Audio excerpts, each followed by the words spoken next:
إن الحمد لله نحمده ونستعينه ونستغفره ونعوذ بالله من شرور أنفسنا ومن سيئات أعمالنا من يهده الله فلا مضل له ومن يضلل فلا هادي له وأشهد أن لا إله إلا الله وحده لا شريك له وأشهد أن محمدا عبده ورسوله يا أيها الذين آمنوا اتقوا الله حق تقاته ولا تموتن إلا وأنتم مسلمون أما بعد فإن خير الحديث كتاب الله وخير الهدي هدي محمد صلى الله عليه وسلم وشر الأمور محدثاتها وكل محدثة بدعة وكل بدعة ضلالة وكل ضلالة في النار. സഹോദരന്മാരെ, സത്യവിശ്വാസികളെ, റജബ് മാസവുമായി ബന്ധപ്പെട്ട കുറെ കാര്യങ്ങൾ പലപ്പോഴായി നാം മനസ്സിലാക്കിയിട്ടുണ്ടാവും. അതിലെ അനാചാരങ്ങളും വിദ്വേഷങ്ങളും എന്താണ്, അതുപോലെ തന്നെ ഇസ്രാ മിഅ്റാജ് എന്താണ്, അതിന്റെ യാഥാർത്ഥ്യം എന്താണ്, അത് ആത്മീയമായ ഒരു യാത്രയായിരുന്നുവോ അതല്ല സ്വപ്നമാണോ, അതല്ല യഥാർത്ഥത്തിൽ നബി സല്ലല്ലാഹു അലൈഹി വസല്ലമയെ അല്ലാഹു സുബ്ഹാനഹു വ തആല മക്കയിൽ നിന്ന് ബൈത്തുൽ മഖ്ദിസിലേക്കും ബൈത്തുൽ മഖ്ദിസിൽ നിന്ന് ആകാശലോകത്തേക്കും കൊണ്ടുപോയ ശാരീരികമായി തന്നെയുള്ള ഒരു യാത്രയാണോ, എന്തൊക്കെ കാര്യങ്ങൾ അവിടെ കണ്ടു എന്നീ കാര്യങ്ങളൊക്കെ പലപ്പോഴും നമ്മൾ കേൾക്കാറുണ്ട്. ഈ ഒരു വിഷയം പലപ്പോഴും ഇത്തരമൊരു സന്ദർഭത്തിൽ അല്ലെങ്കിൽ റജബ് മാസത്തിൽ ചർച്ച ചെയ്യപ്പെടാനുള്ള കാരണം റജബ് മാസത്തിലെ 27-നാണ് ഇങ്ങനെ ഒരു യാത്രയുണ്ടായത് എന്ന യാതൊരു പ്രമാണത്തിന്റെ പിൻബലവുമില്ലാത്ത ഒരഭിപ്രായത്തിന്റെ അടിസ്ഥാനത്തിൽ ആളുകൾ ഇതൊരു വലിയ ആഘോഷമായും റജബ് 27 ഇസ്രാ മിഅ്റാജിന്റെ ദിവസമായും തെറ്റിദ്ധരിക്കുന്നു എന്നതുകൊണ്ട് ആണ് ഈ വിഷയം പലപ്പോഴും ഈ ഒരു മാസത്തിൽ അല്ലെങ്കിൽ അതിനനുബന്ധമായി ചർച്ച ചെയ്യപ്പെടാറുള്ളത്. എന്നാൽ ഇസ്രാ മിഅ്റാജും ഉണ്ടായി എന്ന് ഖുർആൻ കൊണ്ട് ധാരാളം ഹദീസുകൾ കൊണ്ടും മനസ്സിലാക്കാൻ സാധിക്കും എന്നതല്ലാതെ മഹാന്മാരായ പല പണ്ഡിതന്മാരും സൂചിപ്പിച്ചതുപോലെ ഏത് വർഷത്തിൽ, ഏത് മാസത്തിൽ, ഏത് തീയതിയിൽ എന്ന് കൃത്യമായി പറയാവുന്ന യാതൊരു രേഖയും ഖുർആനിലോ ഹദീസുകളിലോ പൂർവികരുടെ വാചകങ്ങളിലോ നമുക്ക് കാണാൻ സാധിക്കുകയില്ല. എന്നാൽ ഇസ്രാ മിഅ്റാജിൽ നിന്ന് സത്യവിശ്വാസികൾക്ക് ഉൾക്കൊള്ളാവുന്ന പാഠം എന്താണ് എന്നത് പല പണ്ഡിതന്മാരും ചർച്ച ചെയ്തതായി നമുക്ക് കാണാം. ഇന്നുപോലും മനുഷ്യന് ചെന്നെത്താൻ കഴിഞ്ഞിട്ടില്ലാത്ത ആകാശലോകത്തിന്റെ അപ്പുറത്തേക്ക് അല്ലാഹു സുബ്ഹാനഹു വ തആല നബി സല്ലല്ലാഹു അലൈഹി വസല്ലമയെ കൊണ്ടുപോവുകയും പലതരത്തിലുള്ള അത്ഭുതങ്ങളും ആയാത്തുകളും അല്ലാഹു സുബ്ഹാനഹു വ തആല കാണിച്ചു കൊടുക്കുകയും ചെയ്തു എന്നുള്ളത് അല്ലാഹു നബിക്ക് കാണിച്ചു കൊടുത്ത ആയത്തുകളെ സംബന്ധിച്ചുള്ള ഒരു യാത്രയാണ്. അതുകൊണ്ട് തന്നെ സത്യവിശ്വാസികളായ ആളുകൾ നബി സല്ലല്ലാഹു അലൈഹി വസല്ലമ കണ്ട കാര്യങ്ങൾ നമുക്ക് കാണാൻ സാധിച്ചിട്ടില്ലെങ്കിലും നബി സല്ലല്ലാഹു അലൈഹി വസല്ലമ അറിയിച്ചു തന്ന അത്തരം ആയാത്തുകൾ സത്യസന്ധനായ നബി സല്ലല്ലാഹു അലൈഹി വസല്ലമയുടെ വാക്കിലൂടെ നമുക്ക് ലഭിച്ചതുകൊണ്ട് അവ മനസ്സിലാക്കുകയും വിശ്വസിക്കുകയും അങ്ങനെ അല്ലാഹു സുബ്ഹാനഹു വ തആലയുടെ ദൃഷ്ടാന്തങ്ങൾ മനസ്സിലാക്കി അവനിലേക്ക് അടുക്കാനുള്ള ഒരു സന്ദർഭമായി ഇതിനെ ഉപയോഗപ്പെടുത്തുകയും ചെയ്യും എന്നതാണ് ഒന്നാമതായി നമ്മൾ മനസ്സിലാക്കേണ്ടത്. സൂറത്തു ഇസ്രായിലെ ഒന്നാമത്തെ ആയത്ത് തന്നെ ഇതുമായി ബന്ധപ്പെട്ടതാണ്. എന്തിനാണ് നബി സല്ലല്ലാഹു അലൈഹി വസല്ലമയെ കൊണ്ടുപോയത് എന്ന് അല്ലാഹു സുബ്ഹാനഹു വ തആല ആ ആയത്തിൽ പറയുന്നു, ലിനുരിയഹു മിൻ ആയാതിന, നമ്മുടെ ആയത്തുകളിൽപ്പെട്ട ചില കാര്യങ്ങൾ നബിക്ക് നാം കാണിച്ചു കൊടുക്കുന്നതിന് വേണ്ടിയാണ് എന്നാണ് ആ ആയത്തിൽ വ്യക്തമായി അല്ലാഹു സുബ്ഹാനഹു വ തആല പറഞ്ഞിട്ടുള്ളത്. എല്ലാ ആയാത്തുകളും എന്ന് ഈ പറഞ്ഞതിനർത്ഥമല്ല, മിൻ ആയാതിന, നമ്മുടെ ആയാത്തുകളിൽപ്പെട്ട ദൃഷ്ടാന്തങ്ങളിൽപ്പെട്ട ചിലത് നബി സല്ലല്ലാഹു അലൈഹി വസല്ലമക്ക് കാണിച്ചു കൊടുക്കാൻ. അപ്പൊ നബിക്ക് അല്ലാഹുവിൽ വിശ്വസിച്ച് അല്ലാഹുവിലേക്ക് ക്ഷണിക്കുന്ന നബി സല്ലല്ലാഹു അലൈഹി വസല്ലമയെ സാധാരണ ആളുകൾക്ക് കാണാനോ മനസ്സിലാക്കാനോ പറ്റാത്ത ചില ആയാത്തുകൾ നബി സല്ലല്ലാഹു അലൈഹി വസല്ലമയെ ഒന്നുകൂടി മാനസികമായും വിശ്വാസപരമായും കരുത്ത് നൽകുന്നതിന് വേണ്ടിയാണ് അല്ലാഹു സുബ്ഹാനഹു വ തആല കൊണ്ടുപോയിട്ടുള്ളത്. ഇതിലൂടെ നമ്മൾ മനസ്സിലാക്കേണ്ടത് അല്ലാഹുവിന്റെ കഴിവ് എന്ന് പറയുന്നത് നമ്മുടെ റബ്ബായ അല്ലാഹു നമുക്ക് ഊഹിക്കാൻ പോലും കഴിയാത്ത കാര്യങ്ങൾ ചെയ്യാൻ കഴിവുള്ളവനാണ് എന്നതാണ്. വിശുദ്ധ ഖുർആനിലെ 35ഓളം ആയത്തുകളിൽ അല്ലാഹു സുബ്ഹാനഹു വ തആല അല്ലാഹു അലാ കുല്ലി ഷൈഇൻ ഖദീർ, അല്ലാഹു എല്ലാറ്റിനും കഴിവുള്ളവനാകുന്നു എന്ന് സൂചിപ്പിച്ചത് നമുക്ക് കാണാൻ സാധിക്കും. ഒരുപാട് ഈ പറഞ്ഞ ആയത്തുകളുടെ അവസാനത്തിൽ അതിന്റെ തൊട്ടു മുമ്പുള്ള പദങ്ങളിൽ വ്യത്യാസമുണ്ടാകാം. ഇന്നല്ലാഹ എന്നോ അന്നല്ലാഹ എന്നോ പല രീതിയിലുണ്ടാകാം. പക്ഷെ അലാ കുല്ലി ഷൈഇൻ ഖദീർ, അല്ലാഹു അലാ കുല്ലി ഷൈഇൻ ഖദീർ, അല്ലാഹു എല്ലാറ്റിനും കഴിവുള്ളവനാണ് എന്നത് ഇത്ര തവണ 35ഓളം തവണ ആയത്തുകളുടെ അവസാനത്തിൽ സൂചിപ്പിച്ചിട്ടുണ്ട്. ഇതല്ലാതെ അല്ലാഹു കഴിവുറ്റവനാണ് എന്നത് അല്ലാഹുവിന്റെ വിശേഷണമായി വേറെ പല വിശേഷണങ്ങളിലൂടെയും സൂചിപ്പിച്ചതും നമുക്ക് കാണാൻ സാധിക്കും. അതുകൊണ്ട് ഇതൊന്നും ഒരു സാധ്യമല്ലാത്ത കാര്യമാണ് എന്ന് ഒരു വിശ്വാസിക്ക് സംശയിക്കാൻ സാധിക്കുകയില്ല. മറിച്ച് എല്ലാറ്റിനും കഴിവുള്ളവനായ അല്ലാഹു സുബ്ഹാനഹു വ തആല അവന്റെ അടിമകളിൽ ശ്രേഷ്ഠനായ മുഹമ്മദ് നബി സല്ലല്ലാഹു അലൈഹി വസല്ലമക്ക് മറ്റാർക്കും കാണിച്ചു കൊടുക്കാത്ത ചില ആയാത്തുകൾ കാണിച്ചു കൊടുത്തിട്ടുണ്ട്. ഇതല്ലാതെ നബി സല്ലല്ലാഹു അലൈഹി വസല്ലമ അറിയിച്ചു തന്നതിലൂടെയും വിശുദ്ധ ഖുർആനിലൂടെയും ഹദീസിലൂടെയും മനസ്സിലാക്കാൻ പറ്റുന്ന ആയാത്തുകളെ ഉൾക്കൊള്ളുക എന്നതാണ് നമുക്കുള്ള പാഠം. രണ്ടാമത്തേത് അല്ലാഹു സുബ്ഹാനഹു വ തആലയുടെ കഴിവും അതുപോലെ തന്നെ ശക്തിയും വിശേഷണങ്ങളും എല്ലാം മനസ്സിലാക്കിക്കൊണ്ട് അള്ളാഹുവിനെ പ്രകീർത്തിക്കാൻ തയ്യാറാവുക. ഇസ്രായിനെ കുറിച്ച് പറയുന്ന ഒന്നാമത്തെ ആയത്ത് തുടങ്ങുന്നത് സുബ്ഹാന അല്ലദീ അസ്റാ ബിഅബ്ദിഹി എന്ന് പറഞ്ഞുകൊണ്ടാണ്. സുബ്ഹാനല്ലദീ, തന്റെ അടിമയെ മസ്ജിദുൽ ഹറാമിൽ നിന്ന് ബൈത്തുൽ മഖ്ദിസ് വരെ രാത്രിയിൽ സഞ്ചരിപ്പിച്ചവനായ അള്ളാഹു മഹാപരിശുദ്ധൻ എന്ന് പറഞ്ഞുകൊണ്ടാണ് ആ ആയത്ത് തുടങ്ങുന്നത്. അപ്പൊ അള്ളാഹുവിന്റെ പരിശുദ്ധിയെക്കുറിച്ച് പറയുകയും സ്ഥാപിക്കുകയും ചെയ്തുകൊണ്ടാണ് ഈ ഒരു പ്രസ്താവന തന്നെ നടത്തിയിട്ടുള്ളത്. ഇതിലൂടെയും നമ്മൾ മനസ്സിലാക്കേണ്ടത് അള്ളാഹുവിന്റെ ആയാത്തുകളെ നമ്മൾ എത്ര കണ്ട് മനസ്സിലാക്കുന്നുവോ അത്ര കണ്ട് അള്ളാഹുവിനെ തസ്ബീഹ് നടത്തുവാൻ, പ്രകീർത്തിക്കുവാൻ നമുക്ക് സാധിക്കണം. അപ്പോഴാണ് അള്ളാഹുവിന്റെ ആയാത്തുകളെ കാണുകയും പഠിക്കുകയും മനസ്സിലാക്കുകയും ഉൾക്കൊള്ളുകയും ചെയ്ത യഥാർത്ഥ വിശ്വാസികളായി അവന്റെ പരിശുദ്ധിയെ വാഴ്ത്തുന്നവരായി മാറാൻ നമുക്ക് സാധിക്കുകയുള്ളൂ. ഇതേ അധ്യായത്തിൽ തന്നെ 44-ാമത്തെ വചനത്തിൽ അല്ലാഹു സുബ്ഹാനഹു വ തആല പറയുന്നുണ്ട്, 7 ആകാശങ്ങളും അതുപോലെ തന്നെ ഭൂമിയും അവയിലുള്ളവയും എല്ലാം അള്ളാഹുവിന് തസ്ബീഹ് നടത്തിക്കൊണ്ടിരിക്കുന്നു. വഇൻ മിൻ ശൈഇൻ ഇല്ലാ യുസബ്ബിഹു ബിഹംദിഹി, അള്ളാഹുവിനെ സ്തുതിച്ചുകൊണ്ട് അവന്റെ പരിശുദ്ധിയെ വാഴ്ത്താത്ത ഒന്നും തന്നെയില്ല എന്നാകുന്നു ഈ ആയത്തിൽ പിന്നീട് അള്ളാഹു പറയുന്നത്. പക്ഷേ നിങ്ങൾക്ക് ആ വസ്തുക്കളുടെ തസ്ബീഹുകൾ മനസ്സിലാക്കാൻ സാധിക്കുകയില്ല. ആർക്ക്? മനുഷ്യന്മാർക്ക്. നമ്മൾ അറിയാത്ത നിലയിൽ, നമ്മൾ അറിയാത്ത ഭാഷകളിൽ, നമുക്കറിയാത്ത തസ്ബീഹിന്റെ വചനങ്ങളിലൂടെ അല്ലെങ്കിൽ രീതികളിലൂടെ ലോകത്തുള്ള എല്ലാം 7 ആകാശങ്ങളും 7 ഭൂമികളും അവയിലുള്ളവയും എന്ന് പറഞ്ഞതിന് ശേഷമാണ് അള്ളാഹു പറയുന്നത് വഇൻ മിൻ ശൈഇൻ, ഒന്നും തന്നെയില്ല എന്ന് പറഞ്ഞാൽ ജീവനുള്ളവയാകട്ടെ ഇല്ലാത്തവയാകട്ടെ ഒന്നും തന്നെയില്ല അള്ളാഹുവിൽ തസ്ബീഹ് നടത്താത്തവയായി. അപ്പൊ ലോകത്തുള്ള ജീവനുള്ളവയും ജീവനില്ലാത്തവയുമായ എല്ലാം അള്ളാഹുവിൽ തസ്ബീഹ് നടത്തിക്കൊണ്ടിരിക്കുന്നു. സൂറത്തുൽ ഹജ്ജിലെ 18-ാമത്തെ വചനത്തിൽ സമാനമായ കാര്യം അള്ളാഹു സുബ്ഹാനഹു വ തആല സൂചിപ്പിക്കുന്നുണ്ട്. ആകാശങ്ങളെക്കുറിച്ച്, ഭൂമിയെക്കുറിച്ച്, സൂര്യൻ, ചന്ദ്രൻ, നക്ഷത്രങ്ങൾ, പർവ്വതങ്ങൾ, മരങ്ങൾ, ദവാബ് എന്ന് പറഞ്ഞാൽ ജീവികൾ എന്നാൽ എന്തും പെടും. മനുഷ്യനടക്കമുള്ളതൊക്കെ ദാബത്താണ്. ഇഴഞ്ഞു നടന്നാലും കാലിൽ നടന്നാലും പറന്നാലും എല്ലാം ദവാബാണ് ഈ ജീവികളെല്ലാം. എന്നിട്ട് അള്ളാഹു പറയുന്ന ഒരു കാര്യമുണ്ട്, അത് നമ്മളെ കുറിച്ചാണ്. ഈ പറഞ്ഞവയെല്ലാം അള്ളാഹുവിന്റെ തസ്ബീഹ് നടത്തുന്നു. പക്ഷേ വകസീറും മിനന്നാസ്, മനുഷ്യരിൽ കുറെ ആളുകൾ. ബാക്കി എല്ലാം എന്ന് പറഞ്ഞു, മനുഷ്യരെ കുറിച്ച് തസ്ബീഹ് നടത്തുന്നു എന്ന് പറഞ്ഞപ്പോ എല്ലാ മനുഷ്യന്മാരും എന്ന് പറഞ്ഞിട്ടില്ല. ഇത് നമ്മൾ പ്രത്യേകം ശ്രദ്ധിക്കണം. വകസീറും മിനന്നാസ്, ജനങ്ങളിൽ കുറെ ആളുകൾ. എന്നാൽ വേറെ കുറെ ആളുകളോ വകസീറുൻ ഹഖ്ഖ അലൈഹിൽ അദാബ്, വേറെ കുറെ ആളുകളുടെ മേൽ അള്ളാഹുവിന്റെ ശിക്ഷ അവർക്കുമേൽ യാഥാർത്ഥ്യമായി കഴിഞ്ഞിരിക്കുന്നു. വമൻ യുഹ്ലില്ലാഹു ഫമാ ലഹു മിൻ മുക്രിമിൻ, അള്ളാഹു ആരെ നിന്ദ്യനാക്കുന്നുവോ അവനെ ആദരിക്കുന്ന ഒരുത്തരം ഉണ്ടാവുകയില്ല എന്ന് അള്ളാഹു സുബ്ഹാനഹു വ തആല അവിടെ ഉണർത്തുകയും ചെയ്യുന്നു. അപ്പോ ഒരാൾക്ക് അള്ളാഹുവിനെ തസ്ബീഹ് നടത്താൻ സാധിച്ചിട്ടില്ലെങ്കിൽ അവൻ നിന്ദ്യനായ മനുഷ്യനാണ്. അവനെ പിന്നെ ആദരിക്കാൻ ആർക്കും സാധിക്കുകയില്ല. അള്ളാഹുവിന്റെ പരിശുദ്ധിയെ വാഴ്ത്താത്തവന് ഒരു ആദരവും ഉണ്ടാവുകയില്ല എന്നൊരു യാഥാർത്ഥ്യം കൂടി ഇവിടെ അള്ളാഹു സൂചിപ്പിച്ചിട്ടുണ്ട്. അള്ളാഹുവിന്റെ സൃഷ്ടികളിൽ അള്ളാഹുവിനെ പ്രകീർത്തിക്കാത്ത 2 വിഭാഗങ്ങളേ ഉള്ളൂ. ഈ ആയത്തിൽ നിന്ന് മനുഷ്യരിൽ കുറെ ആളുകളെ ഒഴിവാക്കിയിട്ടാണ് അള്ളാഹു പറഞ്ഞത്. ഹദീസുകളിൽ നിന്നും അതുപോലെ മറ്റ് ആയത്തുകളിൽ നിന്നും പിശാചുക്കളെ കുറിച്ച് ജിന്ന് വർഗത്തിൽപ്പെട്ട ശയാത്തീൻ ഈ വർഗത്തിൽപ്പെട്ടവരാണ് എന്ന് നമുക്ക് കാണാം. അതിൽ മുസ്ലിം ജിന്നുകളുണ്ട്, കാഫിർ ജിന്നുണ്ട് എന്ന് സൂറത്ത് ജിന്നിൽ പറയുന്നു. മുസ്ലിം ജിന്നാരാണ് അള്ളാഹിനെ പ്രകീർത്തിക്കുന്നവരാണ്. മറ്റേ വിഭാഗമോ മനുഷ്യന്മാരിലെ നരക ശിക്ഷ വിധിക്കപ്പെട്ട അല്ലെങ്കിൽ അതിന് അർഹരായി തീർന്ന ആളുകളെ പോലെ അള്ളാഹുവിന്റെ ശിക്ഷയ്ക്ക് വിധേയരാകുകൾ. അപ്പോ ചിന്തിക്കാനും ചിന്തിച്ച് സ്വീകരിക്കാനും തിരസ്കരിക്കാനുമുള്ള വിവേചന ശക്തി നൽകപ്പെട്ടിട്ടുള്ള 2 വിഭാഗമേ ഭൂമിയിലുള്ളൂ. അത് മനുഷ്യരും അതുപോലെ തന്നെ ആകാശത്തിലുമായി ജീവിക്കുന്ന ജിന്നുകളുമാണ്. ഈ 2 വിഭാഗം മാത്രമാണ് അള്ളാഹുവിനെ പൂർണ്ണമായി പ്രകീർത്തിക്കാത്തത്. അതല്ലാത്തവയെല്ലാം, കാരണം അള്ളാഹു അതിനെ അങ്ങനെയാണ് സംവിധാനിച്ചിട്ടുള്ളത്. അതിനപ്പുറത്തേക്ക് അള്ളാഹുവിനെ പ്രകീർത്തിക്കുന്നതിനപ്പുറം മറ്റൊരാളെയും പ്രകീർത്തിക്കുവാനോ പ്രകീർത്തിക്കാതിരിക്കാനോ സാധിക്കുകയില്ല. മറിച്ച് അള്ളാഹുവിനെ പ്രകീർത്തിക്കുക എന്ന ഒരേ പ്രകൃതത്തിൽ സൃഷ്ടിച്ചിരിക്കുന്നു. അതുകൊണ്ട് തന്നെ ഈ പറയുന്ന അള്ളാഹുവിനെ സംബന്ധിച്ചുള്ള തസ്ബീഹ് എന്ന് പറയുന്നത് അള്ളാഹുവിനെ കുറിച്ച് അവന്റെ ആയാത്തുകളെ കുറിച്ച് എത്ര കണ്ട് നമ്മൾ പഠിക്കുന്നുവോ അത്ര കണ്ട് നമ്മൾ അവന് തസ്ബീഹ് ചെല്ലുന്നവരായി മാറണം. ആ തസ്ബീഹിന്റെ പ്രത്യേകതകളോ ദിക്റുകളോ അതിന്റെ സമയങ്ങളോ ഒന്നും ഞാൻ ഇവിടെ വിശദീകരിക്കുന്നില്ല. മൂന്നാമത്തേത്, അള്ളാഹു സുബ്ഹാനഹു വ തആലയുടെ മനുഷ്യരായ ആളുകൾ അവരെല്ലാവരും അള്ളാഹുവിന്റെ അടിമകളാണ് എന്നതാണ്.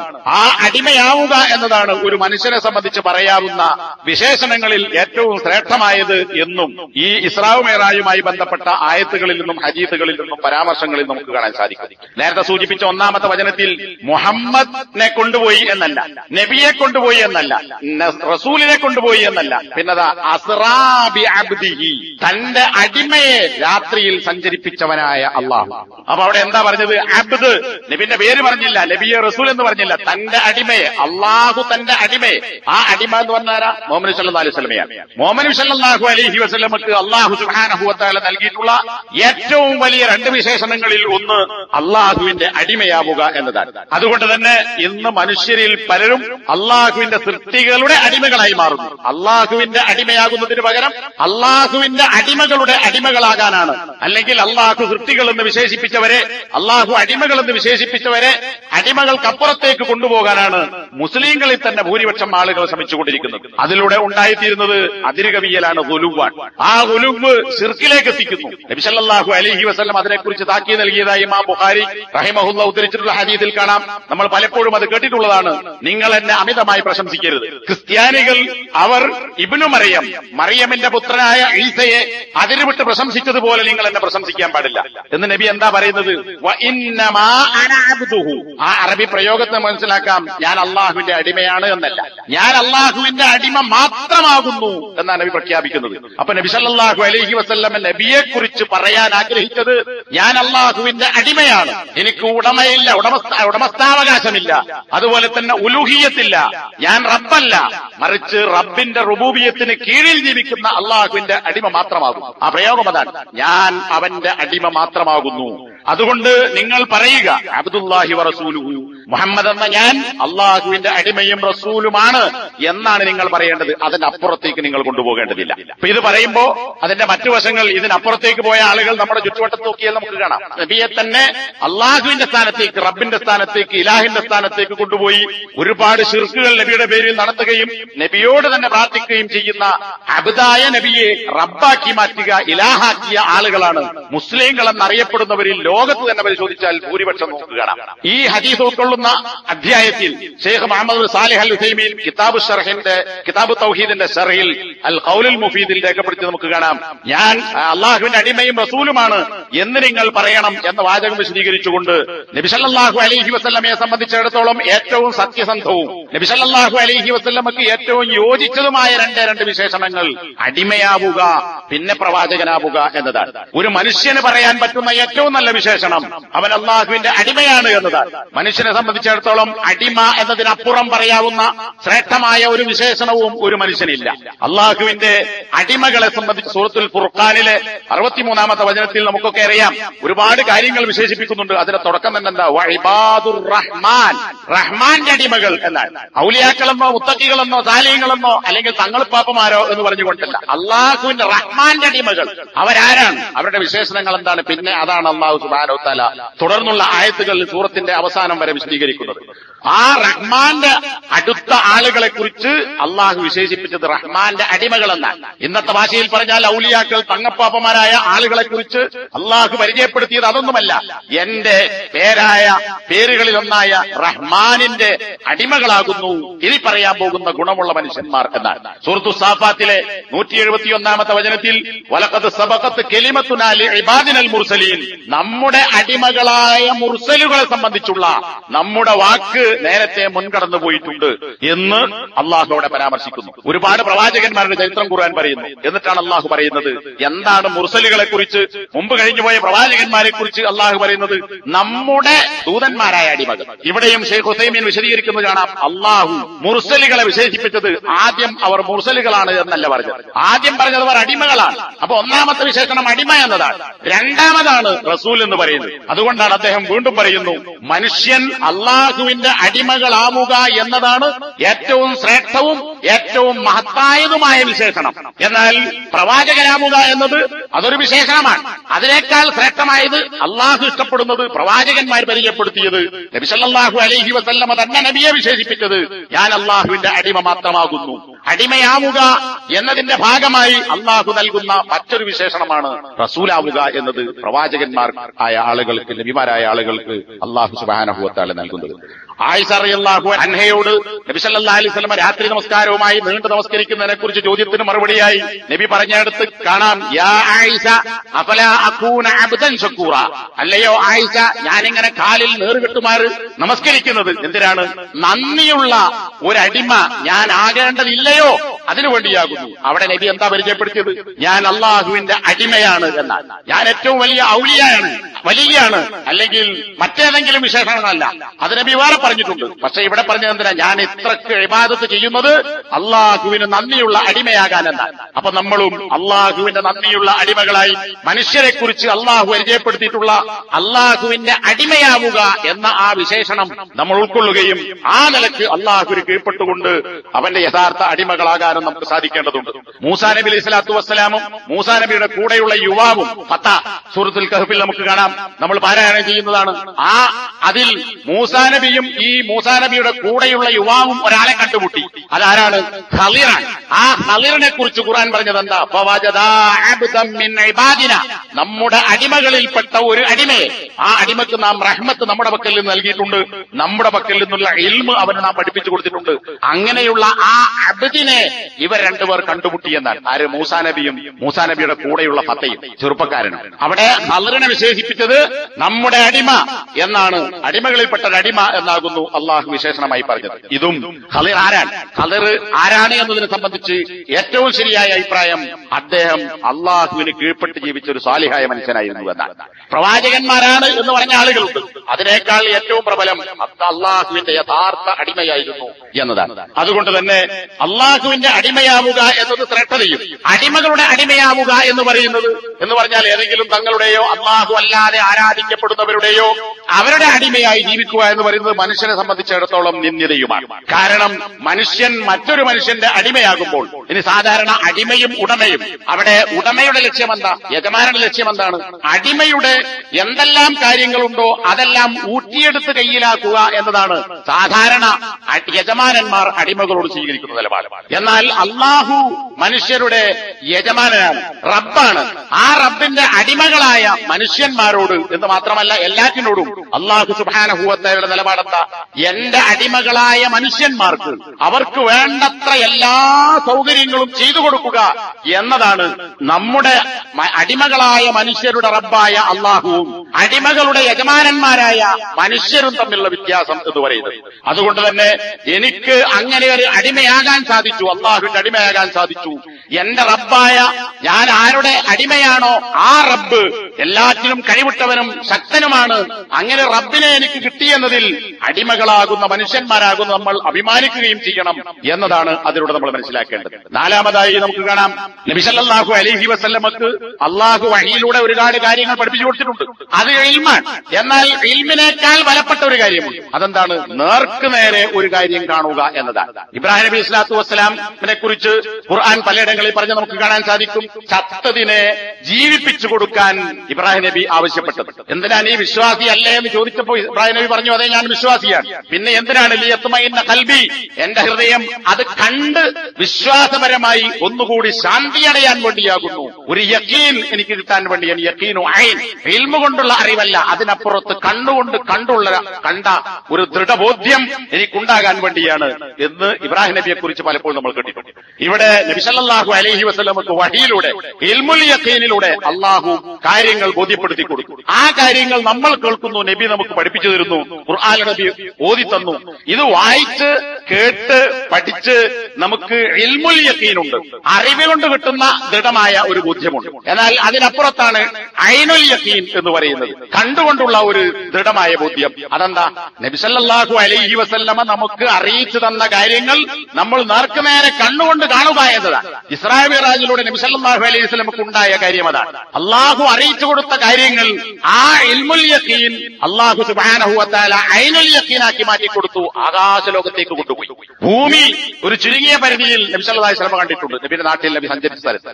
അതിനപ്പുറത്ത് ദീർഘമായ ഒരു യാത്ര, അതുപോലെ തന്നെ അതിനു മേലെ ആകാശത്തേക്ക്, ഏഴാനാകാശത്തിലേക്ക് അള്ളാഹു സുബ്ഹാനഹു വ തആല കൊണ്ടുപോവുകയും അങ്ങനെ അവിടെയുള്ള കാര്യങ്ങൾ പലതും അള്ളാഹു കാണിച്ചു കൊടുക്കുകയും ചെയ്തു. അത് കണ്ണുകൊണ്ട് നേരെ കണ്ടു. നമ്മുടെ നാട്ടിലും അല്ലാതെയും ചില ആളുകൾ പറയുന്നത് പോലെ സ്വപ്നമായിരുന്നില്ല, റൂഹിന്റെ മാത്രം ഒരു യാത്രയായിരുന്നില്ല. സൂറത്ത് തകാസുറിൽ നമുക്ക് കാണാം, കല്ലാ ലൗ തഅലമൂന ഇൽമൽ യഖീൻ. അള്ളാഹുവിനെ നിഷേധിക്കുന്ന പെരുമ നടിച്ച് നിഷേധികളായ ആളുകളെ സംബന്ധിച്ച് അള്ളാഹു പറയുന്നത് അങ്ങനെയല്ല.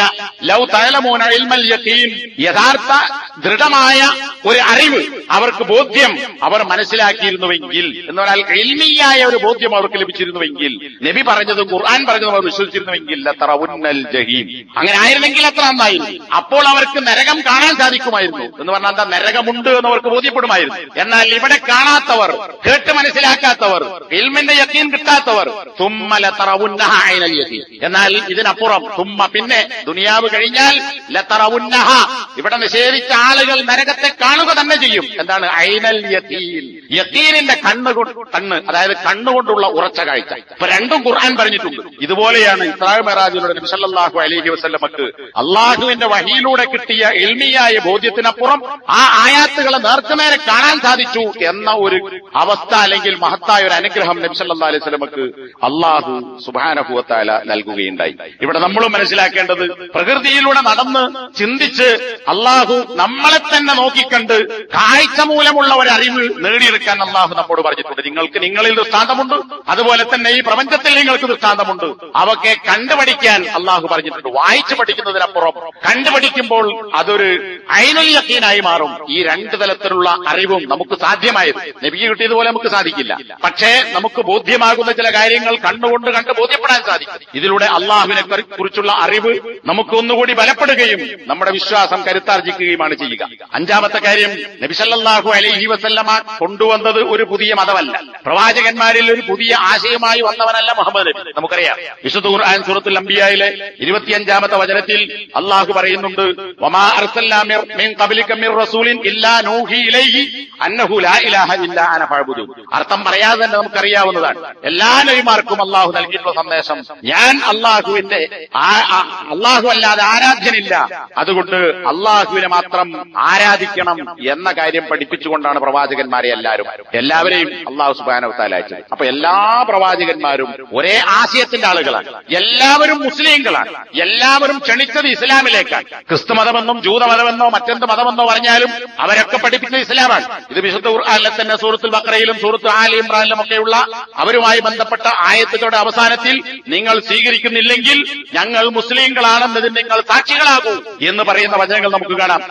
ഇമാം ബുഖാരി റഹിമഹുല്ലാഹു ഉദ്ധരിച്ച ഹദീസിൽ കാണാം, നബി സല്ലല്ലാഹു അലൈഹി വസല്ലം പറഞ്ഞു, അൽ അംബിയാഉ ഇഖ്വത്തുൻ ലിഅല്ലാത്തി, പ്രവാചകന്മാരെല്ലാം അല്ലാത്തുകളുടെ സഹോദരന്മാരാകും. അല്ല എന്ന് പറഞ്ഞാൽ സഹകളത്ര, അതായത് ഒരാളുടെ ഒന്നിൽ കൂടുതൽ ഭാര്യമാരുണ്ടെങ്കിൽ അവർക്ക് അല്ല എന്ന് പറയാം. ഒന്നിൽ കൂടുതലുള്ള ഭാര്യമാരെ അവരൊക്കെ അല്ലത്താണ്. അതിനടിസ്ഥാനപരമായി വേറെ അർത്ഥമുണ്ട്. അപ്പോൾ അവിടെ എന്താണ് നബി സല്ലല്ലാഹു അലൈഹി വസല്ലം പറയുന്നത്? അല്ലാത്തുകളുടെ സഹോദരന്മാരാകുന്നു എന്ന് പറഞ്ഞാൽ ഇവരൊക്കെ ഒരു വാപ്പയുടെ മക്കളാണ്, വ്യത്യസ്ത സ്ത്രീകളിൽ ജനിച്ചവരാണ്. അതുകൊണ്ട് തന്നെ അവരൊക്കെ സഹോദരന്മാരാകുന്നു. ഉമ്മഹാത്തുഹും ശത്ത, പ്രവാചകന്മാരുടെ ഉമ്മമാർ വ്യത്യസ്തമാണ്. എല്ലാവരുടെയും ഒരു ഉമ്മയല്ല, പല ഉമ്മമാർ ജനിച്ചവരാണ് നബിമാർ. പക്ഷേ വദീനുഹും വാഹിദ്, എല്ലാ നബിമാരുടെയും മതം, ദീൻ, അത് ഒന്നാകുന്നു. അപ്പോ ആദം നബി തൊട്ട് മുഹമ്മദ് നബി വരെ പഠിപ്പിച്ച പ്രവാചകന്മാരുടെ മതം അവർ ക്ഷണിച്ചത് ലാ ഇലാഹ ഇല്ലല്ലാഹ് എന്ന ഒരേ ഒരു മതത്തിലേക്കാകുന്നു, ദീനിലേക്കാകുന്നു എന്ന കാര്യവും കൂടി ഇതിലൂടെ നമുക്ക് മനസ്സിലാക്കാൻ സാധിക്കും. അതുകൊണ്ടാണ് മുഹമ്മദ് നബി സല്ലല്ലാഹു അലൈഹി വസല്ലമയെ മുമ്പ് കഴിഞ്ഞുപോയ പല പ്രവാചകന്മാരെയും ഇസ്രാ മിഅ്റാജിന്റെ രാത്രിയിൽ കാണാൻ സാധിച്ചത്. അതുപോലെ തന്നെ തിരിച്ചു വരുമ്പോൾ ബൈത്തുൽ മഖ്ദിസിൽ വെച്ച് നമസ്കാരം നിർവഹിച്ചു. അവിടെ നബിയോടൊപ്പം പല പ്രവാചകന്മാരും പങ്കെടുത്തു. ആ പ്രവാചകന്മാരെയൊക്കെ കാണാനും ഒരുമിച്ച് കൂടാനും സാധിച്ചത് അള്ളാഹു കാണിച്ചു കൊടുത്തത് ഈ പറഞ്ഞ ആശയമാണ്. അവരൊക്കെ ഒരു മതത്തിന്റെ ആളുകളാണ്. എല്ലാം പല ഉമ്മമാർ പറ്റ സഹോദരന്മാരാകുന്നു. അതുകൊണ്ട് തന്നെ ഇവിടെയും ലാ ഇലാഹ ഇല്ലല്ലാഹ് എന്ന കാര്യം അംഗീകരിക്കുന്നവർ, അത് അംഗീകരിക്കുന്നവർ പരസ്പരം സഹോദരന്മാരായി ജീവിക്കേണ്ടവരാണ് എന്നൊരു സന്ദേശം കൂടി പ്രവാചകന്മാരല്ലാത്ത ലാ ഇലാഹ ഇല്ലല്ലാഹ് അംഗീകരിക്കുന്ന നമ്മെപ്പോലുള്ള ആളുകൾ മനസ്സിലാക്കേണ്ടതുണ്ട്.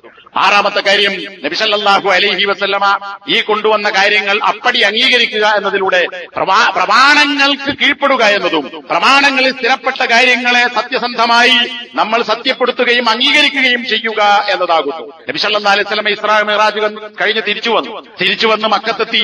അപ്പോൾ ആളുകൾ അസ്ബഹ യതഹദ്ദസു നാസു ബിദാലിക്, ജനങ്ങൾ സംസാരിക്കാൻ തുടങ്ങി. മുഹമ്മദ് ഇങ്ങനെയൊക്കെ പറയുന്നുണ്ട്, രാത്രി അവിടെ പോയി ഇവിടെ പോയി, അത് കണ്ടു ഇത് കണ്ടു.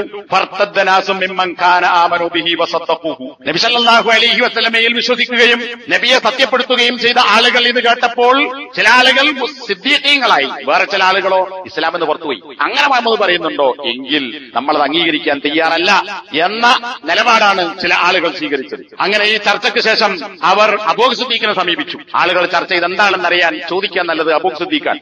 അബൂ സിദ്ദീഖിനടുക്കൽ ചില ആളുകൾ ചെന്നു, മുഹമ്മദ് ഇന്ന കാര്യങ്ങൾ വാദിക്കുന്നു, ജൽപ്പിക്കുന്നു എന്നാണ് ഇതിൽ പ്രയോഗിച്ചത്.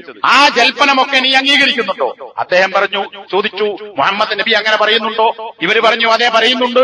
എങ്കിൽ അബൂ സിദ്ദീഖിന്റെ മറുപടി, നീ അത് വിശ്വസിക്കുന്നുണ്ടോ എന്ന ചോദ്യത്തിന് അതെ ഞാനത് അംഗീകരിക്കുന്നു എന്നാണ്. അത് മാത്രമല്ല, ഞാൻ ഇതിനേക്കാൾ വിദൂരമായി നിങ്ങൾക്ക് തോന്നുന്ന കാര്യങ്ങൾ പോലും ഇനി പ്രവാചകൻ പറഞ്ഞാൽ അതൊക്കെയും ഞാൻ സത്യപ്പെടുത്തും. രാവിലെയും വൈകുന്നേരവും മുഹമ്മദ് എന്തു പറഞ്ഞാലും എന്ന് പറഞ്ഞാൽ ഏത് സമയത്ത് നബി സല്ലല്ലാഹു അലൈഹി വസല്ലം എന്ത് പറഞ്ഞാലും ഞാൻ സത്യപ്പെടുത്തുന്നവനാണ്. ഇതല്ല, ഇതിനപ്പുറത്ത് നിങ്ങൾക്ക് വിദൂരമായി തോന്നുന്ന കാര്യങ്ങൾ.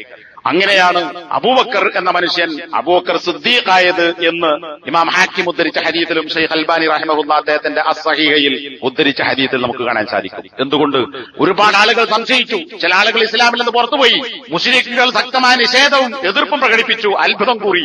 ആ സന്ദർഭത്തിൽ പോലും യാതൊരു സംശയവുമില്ലാതെ പ്രവാചകൻ പറഞ്ഞതാണോ എങ്കിൽ അത് ഹഖാണ് എന്ന നിലക്ക് അപ്പുറവും ഇപ്പുറവും ആലോചിക്കാതെ അത് കീഴ്പ്പെട്ട് സത്യപ്പെടുത്തിയ മനുഷ്യൻ, അങ്ങനെയാണ് അബൂബക്കർ സിദ്ദീഖായത് എന്ന് നമ്മൾ മനസ്സിലാക്കണം. ഇത് നമുക്കുമുള്ള പാഠമാണ്. ഖുർആനിൽ ഉള്ള കാര്യങ്ങൾ പോലും നിഷേധിക്കുന്ന മുസ്ലിം എന്ന് പേരുള്ള ആളുകൾ, ഖുർആൻ കഴിഞ്ഞാൽ പിന്നെ ഹദീസ് എന്ന് പറഞ്ഞാൽ തീർത്തും സംശയത്തോടുകൂടി മാത്രം നോക്കിക്കാണുന്ന ആളുകൾ.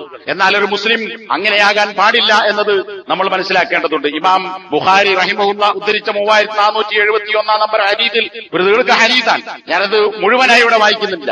ഒരു ദിവസം നബി സല്ലല്ലാഹു അലൈഹി വസല്ലം സുബ്ഹ് നമസ്കാരം കഴിഞ്ഞ് തിരിഞ്ഞിരുന്നു. പലപ്പോഴും അങ്ങനെ ഉണ്ടാകാറുണ്ട്. നബി ചില ക്ലാസുകൾ അല്ലെങ്കിൽ ചില കാര്യങ്ങൾ വിശദീകരിച്ചു കൊടുക്കും. ഒരു ദിവസം അങ്ങനെ തിരിഞ്ഞിരുന്ന് നബി സല്ലല്ലാഹു അലൈഹി വസല്ലം പറഞ്ഞു, ഒരാൾ നടന്നു പോകുന്നതിനിടയിൽ അദ്ദേഹത്തിന്റെ കൂടെ അദ്ദേഹത്തിന്റെ പശുവുണ്ട്.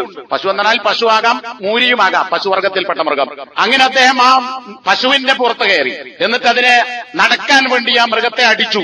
അപ്പോൾ ആ പശു ചോദിച്ചു, ഇന്നാ ലം നുഖ്ലഖ് ലിഹാദാ, ഞങ്ങൾ ഇതിനു വേണ്ടി സൃഷ്ടിക്കപ്പെട്ടവരല്ല. എന്ന് പറഞ്ഞാൽ പശുവർഗം എന്ന് പറയുന്ന ഞങ്ങളെ അല്ലാഹു സൃഷ്ടിച്ചത് യാത്രക്ക് വേണ്ടിയല്ല, മറിച്ച് ഇന്നമാ ഖുലിഖ്നാ ലിൽ ഹർസി, കൃഷിപ്പണിക്ക് വേണ്ടിയാണ്, കന്നുകൂട്ടാനും മറ്റുമാണ് ഞങ്ങളും അല്ലാഹു സൃഷ്ടിച്ചത്. അതുകൊണ്ട് നീ ഞങ്ങളുടെ പുറത്ത് കയറിയത് ശരിയായില്ല എന്ന അർത്ഥത്തിൽ ഈ പശു അതിന്റെ പുറത്ത് കയറിയ ഉടമസ്ഥനോട് ചോദിച്ചു എന്നാണ്. നബി സല്ലല്ലാഹു അലൈഹി വസല്ലം ഇത് പറയുന്നത് പിന്നിൽ നമസ്കരിച്ച സഹാബത്തിനോടാണ്. സഹാബത്ത് ചോദിച്ചു, സുബ്ഹാനല്ലാഹ് ബഖറുൻ തതകല്ലം, അല്ലാഹു എത്ര പരിശുദ്ധൻ. സുബ്ഹാനല്ലാഹ് അത്ഭുതത്തിനുമാകാം. എന്താ സംസാരിക്കുന്ന പശുവോ, സംസാരിക്കുന്ന ഒരു പശു, അല്ലാഹു എത്ര പരിശുദ്ധൻ. അപ്പൊ നബി സല്ലല്ലാഹു അലൈഹി വസല്ലം പറഞ്ഞു, ഞാൻ ഇത് വിശ്വസിക്കുന്നു. ഇത് പറയണാരാ? നബി എന്നെ പറയാൻ. ഞാൻ ഈ കാര്യം വെറുതെ പറയുന്നതല്ല, ഞാനിതിൽ ഈമാൻ കൊണ്ടിട്ടുണ്ട്. അനവ അബൂബക്കർ, ഞാനും അബൂബക്കറും ഇത് അംഗീകരിക്കുന്നു. ഉമറും ഇതിൽ വിശ്വസിക്കും. വമാഹുമാ തമ്മ, അവർ രണ്ടുപേരും ഇപ്പോൾ ഇവിടെയില്ല. എന്നിട്ട് നബി പറഞ്ഞു, പിന്നെ ഒരാൾ തന്റെ ആടുകളുമായി സഞ്ചരിച്ചു. ആടിനെ ഒരു ചെന്നായ പിടിച്ചപ്പോ ചെന്നായയുടെ പിന്നാലെ ഈ ആടിന്റെ ഇടയൻ അതിന്റെ പിന്നാലെ പോയി ചെന്നായയിൽ നിന്ന് ആടിനെ രക്ഷപ്പെടുത്തി. അപ്പോൾ ചെന്നായ ഈ മനുഷ്യനോട് ചോദിച്ചു, ഇസ്തൻഖൽതഹാ മിന്നി, ഇന്ന് ഈ ആടിനെ എന്നിൽ നിന്ന് നീ തിരിച്ചു പിടിച്ചു രക്ഷപ്പെടുത്തിയോ? ശരി. ഫമല്ലഹാ യൗമസ്സബ്, ഇനി ലോകത്തിന്റെ അവസാനത്ത് വന്യജീവികൾ മാത്രം നിലനിൽക്കുന്ന അവളുടെ ഒരു കാലം ഖിയാമത്ത് നാളിന് മുമ്പ് വരാറുണ്ട്. അന്ന് ഈ ആടിന് ആരാണുണ്ടാവുക? യൗമ ലാ റാഇയ ലഹാ ഗൈരി, ആ കാലത്ത് ആടുകളുടെ ഇടയനായി ചെന്നായായി ഞാനല്ലാതെ മറ്റാരും ഉണ്ടാവുകയില്ല, അവരെ രക്ഷിക്കാൻ അന്ന് നീ ഉണ്ടാകുമോ എന്ന് ഈ ചെന്നായ ചോദിച്ചു എന്നാണ്. ഇത് ഇമാം ബുഖാരി ഉദ്ധരിച്ച ഹദീസാണ്. അപ്പോഴും ജനങ്ങൾ ചോദിച്ചു, അള്ളാഹു എത്ര പരിശുദ്ധൻ, സംസാരിക്കുന്ന ചെന്നായയോ? നബി പറഞ്ഞു, ഞാനതിൽ വിശ്വസിക്കുന്നു, അബൂബക്കർ വിശ്വസിക്കും, ഉമറും വിശ്വസിക്കും, വമാഹുമാ തമ്മ, അവർ രണ്ടുപേരും ഇപ്പോൾ ഈ പള്ളിയിലില്ല. അപ്പൊ നോക്കൂ, നബി സല്ലല്ലാഹു അലൈഹി വസല്ലമ അള്ളാഹു പറഞ്ഞത് തന്നെ അറിയിക്കുന്നതൊക്കെ ശരിയാകുമോ എന്നൊരു സംശയം നബിക്കില്ല. ഞാനിത് അംഗീകരിക്കുന്നു, സംസാരിക്കുന്ന മൃഗം, ഇനി അത് കേട്ടാൽ അബൂബക്കറും ഉമറും വിശ്വസിക്കും എന്ന് നബി സഹാബത്തിനെ ബോധ്യപ്പെടുത്തുകയും ചെയ്യുന്നു. അതുകൊണ്ട് തന്നെ സ്ഥിരപ്പെട്ട പ്രമാണങ്ങളെ ഖുർആനായാലും ഹദീസായാലും ശരി, അത് നമ്മുടെ ബുദ്ധി കൊണ്ട് അളന്ന് തൂക്കി പരിശോധിച്ച് മനസ്സിലാക്കുകയോ തള്ളുകയോ ചെയ്യാതെ, മറിച്ച് പ്രവാചകൻ പറഞ്ഞത് സത്യസന്ധമാണ്, അത് യാഥാർത്ഥ്യമായിരിക്കും, സംശയലേശമില്ലാതെ അതിന് കീഴ്പ്പെട്ട് സിദ്ദീഖുകളാവുക എന്നതാണ് ഇതിലൂടെ നമ്മൾ മനസ്സിലാക്കേണ്ടുന്ന മറ്റൊരു കാര്യം. ഏഴാമത്തേത്, നബി സല്ലല്ലാഹു അലൈഹി വസല്ലമ ഈ കാര്യം സമൂഹത്തോട് പറയുമ്പോൾ ഇതെവിടെ വെച്ചാ പറയുന്നത്? മക്കയിലാണ് ഇസ്രാ മിഅ്റാജും ഉണ്ടാകുന്നത്. ആ മക്കയിൽ വെച്ച് ഈ കാര്യം ഞാൻ ഇന്നത് കണ്ടു എന്ന് പറഞ്ഞാൽ ലാ ഇലാഹ ഇല്ലല്ലാഹ് മുഹമ്മദ് റസൂലുള്ളാഹ് എന്ന് പറഞ്ഞത് തന്നെ ഉൾക്കൊള്ളാത്ത ജനങ്ങളോട്, ഇവരുടെ ബുദ്ധി പാകപ്പെട്ടിട്ടില്ല, ഇവരോട് പറഞ്ഞാൽ ഇത് ഇതിനേക്കാൾ വലിയ കുഫറിലേക്ക് പോകും, അതുകൊണ്ട് ഞാൻ ആകാശലോകത്ത് പോയി മസ്ജിദ് ബൈത്തുൽ മഖ്ദിസിൽ പോയി എന്നത് ജനങ്ങളോട് പറയാതിരിക്കലാണ് ഇപ്പോൾ നല്ലത് എന്ന് നബി ആലോചിച്ചില്ല. ഇന്ന് ചില ആളുകൾ പറയുന്നത് ആളുകളുടെ നിലവാരം നോക്കി, ആളുകളുടെ ബുദ്ധി അളന്ന് അവർക്ക് ഉൾക്കൊള്ളാവുന്ന ശേഷി നോക്കി ചില ഹക്കുകളൊക്കെ മൂടിവെക്കേണ്ടതുണ്ട് എന്നാണ്. അങ്ങനെയായിരുന്നെങ്കിൽ ലാ ഇലാഹ ഇല്ലല്ലാഹയാണ് മൂടിവെക്കേണ്ടത്. അതാണ് ജനങ്ങൾക്ക് ദഹിക്കാത്ത ഏറ്റവും വലിയ കാര്യം. എന്നാൽ നബി അത് പറഞ്ഞു എന്ന് മാത്രമല്ല, അതിനേക്കാൾ അപ്പുറം ആകാശ ലോകത്തേക്ക് പോയി ഞാൻ ഇന്ന കാര്യങ്ങൾ കണ്ടു എന്നത് എന്റെ മുന്നിലെ ഈ മുശ്രിക്കുകൾ, എന്നെ ദ്രോഹിച്ചുകൊണ്ടിരിക്കുന്ന ഈ ആളുകൾ, അവരത് പറഞ്ഞാൽ ഇളകിമറിയുമോ? ഇവരോട് ഞാനത് പറഞ്ഞാൽ ഉൾക്കൊള്ളുമോ? അവരോട് പറയുന്നത് ബുദ്ധിയാണോ? ഇത് കാലത്തിന്റെ ചുമരത്ത് വായിക്കുന്നതിനെതിരാകുമോ എന്നൊന്നും നബി സല്ലല്ലാഹു അലൈഹി വസല്ലം ആലോചിച്ചില്ല. അവരോട് കാര്യങ്ങൾ പറഞ്ഞപ്പോഴാണല്ലോ മുശ്രിക്കുകൾ അത്ഭുതം കൂറിയതും അബൂബക്കർ സിദ്ദീഖിനോട് ചോദിച്ചതും അതുപോലെ തന്നെ കുറെ ആളുകൾ ഇസ്ലാമിൽ നിന്ന് പുറത്തുപോയി. അപ്പൊ വിശ്വാസികളായ ചില ആളുകൾ പോലും ഇസ്ലാമിൽ നിന്ന് പുറത്തുപോയി നബിയുടെ കാര്യം പറഞ്ഞപ്പോ. അപ്പൊ ഞാനിത് പറഞ്ഞാൽ മുശ്രിക്കുകൾ പോകട്ടെ, മുസ്ലിങ്ങൾക്ക് തന്നെ ഉൾക്കൊള്ളാൻ കഴിയില്ല, അതുകൊണ്ട് ഞാൻ മിണ്ടാതിക്കലാണ് ഖൈറ് എന്ന് നബി പറഞ്ഞില്ല എന്നതുകൂടി ഈ കാര്യത്തിൽ നമുക്ക് മനസ്സിലാക്കാൻ സാധിക്കണം. ഖുറൈശികൾ ചോദിച്ചു, നീ കണ്ടിട്ടുണ്ടെങ്കിൽ എന്താണ് കണ്ടത് പറയൂ.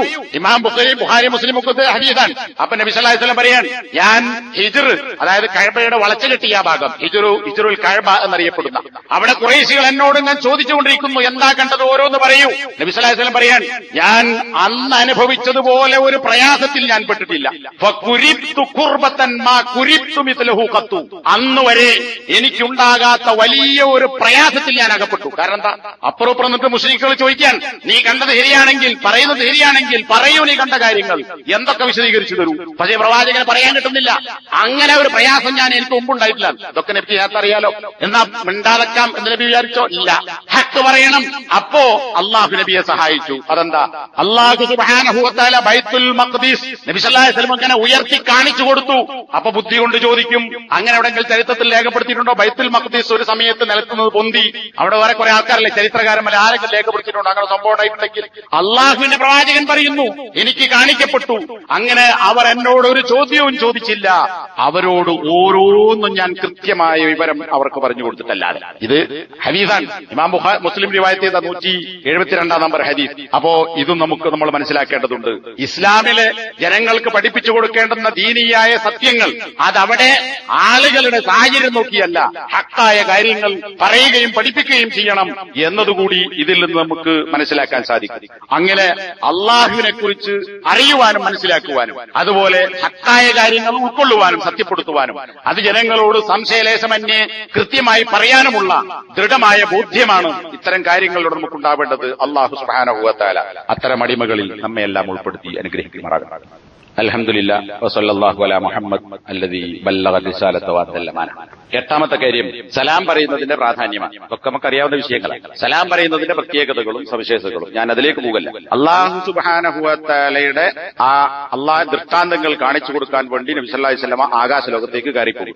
ആ ദീർഘമായ ഹദീസുകൾ പരിശോധിച്ചാൽ കാണാം, ഓരോ ആകാശത്തിന് 1, 2, 3, 4, 5, 6, 7 ആകാശങ്ങൾക്കൊക്കെ ശക്തമായ വാതിലുകളുണ്ട്, അടച്ചുപൂട്ടപ്പെട്ടതാണ്. ജിബ്രീൽ ചെല്ലുമ്പോഴാണ് ആരാണെന്ന് ചോദിക്കുകയും ഞാനാണെന്ന് പറയുകയും കൂടെ ആരാണെന്ന് ചോദിക്കുകയും അതൊക്കെ ചോദ്യം മറുപടിയൊക്കെ കഴിഞ്ഞിട്ട് വാതിൽ തുറക്കുന്നു, അങ്ങനെ ഒരു ആകാശത്തേക്ക് കയറും. അവിടെ വെച്ച് മലക്കുകൾ നബി സല്ലല്ലാഹു അലൈഹി വസല്ലം സ്വീകരിക്കുകയും സലാം പറയുകയും ചെയ്യുന്നത് ഇത് ഉദ്ധരിക്കുന്ന ബുഖാരിന്റെ മുസ്ലിമിന്റെ ഒക്കെ ഹദീസ് കാണാം. സ്വാഗതം പറയുന്നു, മർഹബൻ ബിക് മിൻ ഇബ്നിൻ വ നബിയ്യിൻ. ഇതുപോലുള്ള പ്രയോഗങ്ങൾ മലക്കുകളും പ്രവാചകന്മാരും നബി സല്ലല്ലാഹു അലൈഹി വസല്ലം നടത്തിയിട്ടുണ്ട്. ഓരോ ആകാശത്ത് വെച്ച് നബി സല്ലല്ലാഹു അലൈഹി വസല്ലം 7 ആകാശങ്ങളിലായി 8 പ്രവാചകന്മാരെ കണ്ടിട്ടുണ്ട്. പേര് ഞാനോട് പറയില്ല.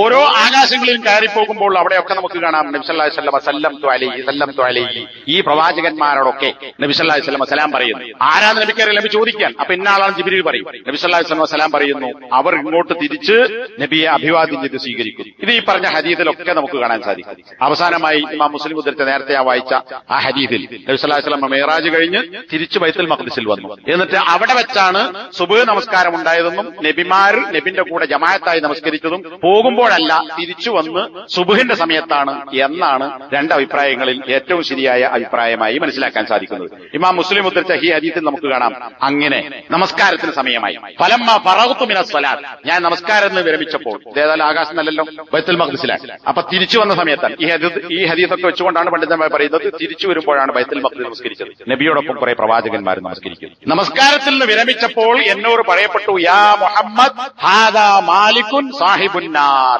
നരകത്തിന്റെ ആളായ, അതായത് നരകത്തിന്റെ കാവൽക്കാരനായ മാലിക് എന്ന് പറയുന്ന ആളാകുന്നു ഇത് എന്ന് മുഹമ്മദേ എന്ന് വിളിച്ചു എന്നോട് പറയപ്പെട്ടു. ഫസല്ലിം അലൈഹി, അതുകൊണ്ട് മുഹമ്മദ് നീ ഈ മാലിക് എന്ന സാഹിബുന്നാറിന്, നരകത്തിന്റെ കാവൽക്കാരനായ മലക്ക് നീ സലാം പറയുക. അപ്പൊ ഞാൻ തിരിഞ്ഞു നോക്കിയപ്പോൾ ഫബദഅനി ബിസ്സലാം, മലക്ക് എന്നോട് ഇങ്ങോട്ട് സലാം പറഞ്ഞു. അപ്പൊ നോക്കുങ്ങൾ എന്തൊരു സുന്ദരമായ സംബോധനയാണ്, അഭിവാദ്യമാണ്. എന്നാൽ നമ്മൾ പരസ്പരം കണ്ടാൽ പല ഗ്രൂപ്പുകളും പാർട്ടികളും കക്ഷിയില്ലാത്തവരുടെ ഗ്രൂപ്പുകളും അങ്ങനെ സലാം പറയാൻ പോലും മടിക്കുന്ന ലാ ഇലാഹ ഇല്ലല്ലാഹയുടെ ആളുകളാണെന്ന് പറയാൻ ഇത്തരം സ്വഭാവം ഒരു സലാമിന് പോലും പിശുക്ക് കാണിക്കുന്നുവെങ്കിൽ നമുക്ക് എന്ത് അർഹതയാണ് ഉള്ളത് എന്ന കാര്യം നമ്മൾ ചോദിക്കണം. 9ാമത്തെ കാര്യം, മസ്ജിദുൽ അഖ്സയുടെ അല്ലെങ്കിൽ ബൈത്തുൽ മഖ്ദിസിന്റെ സ്ഥാനം എന്ന് പറയുന്നത് നേരത്തെ ഉണ്ടാക്കപ്പെട്ട പള്ളിയാണ്. ഇത് കഅബ കഴിഞ്ഞാൽ പിന്നെ പ്രവാചകന്മാർക്കെല്ലാം അതുമായി ബന്ധപ്പെട്ടു. പ്രവാചകന്മാരെല്ലാം തിരിഞ്ഞു നിസ്കരിച്ചത് ബൈത്തുൽ മഖ്ദിസിലേക്കാണ്. നബി സല്ലല്ലാഹു അലൈഹി വസല്ലമയും മക്കയിൽ വെച്ചും മദീനയിൽ വന്ന് കുറച്ചു കാലവും സഹാബത്തും അടക്കം തിരിഞ്ഞു നിസ്കരിച്ചത് ബൈത്തുൽ മഖ്ദിസിലേക്കാണ്. പിന്നെയാണ് കഅബ ഖിബലയായി നിശ്ചയിക്കപ്പെടുന്നത്. ഇസ്രാ മിഅ്റാജോടുകൂടി നബി സല്ലല്ലാഹു അലൈഹി വസല്ലമക്ക് അതുമായുള്ള ബന്ധം ഒന്നുകൂടി ശക്തിപ്പെട്ടു. കാരണം നേരെ ആകാശത്തേക്ക് കൊണ്ടുപോവുകയല്ല, ഇവിടുന്ന് ബൈത്തുൽ മഖ്ദിസിലേക്ക് കൊണ്ടുപോയി. അവിടെയും കാണാം ബാറക്കനാ ഹൗലഹു, അതിന് ചുറ്റും നാം ബറക്കത്ത് നൽകിയിട്ടുണ്ട് എന്ന് ബൈത്തുൽ മഖ്ദിസിനെ പറയുകയും നബി അവിടെ കൊണ്ടുപോയതിന് ശേഷമാണ് മേലോട്ട് കൊണ്ടുപോകുന്നത് എന്നതുകൂടി അതിന്റെ പ്രാധാന്യം നമുക്ക് മനസ്സിലാക്കാം.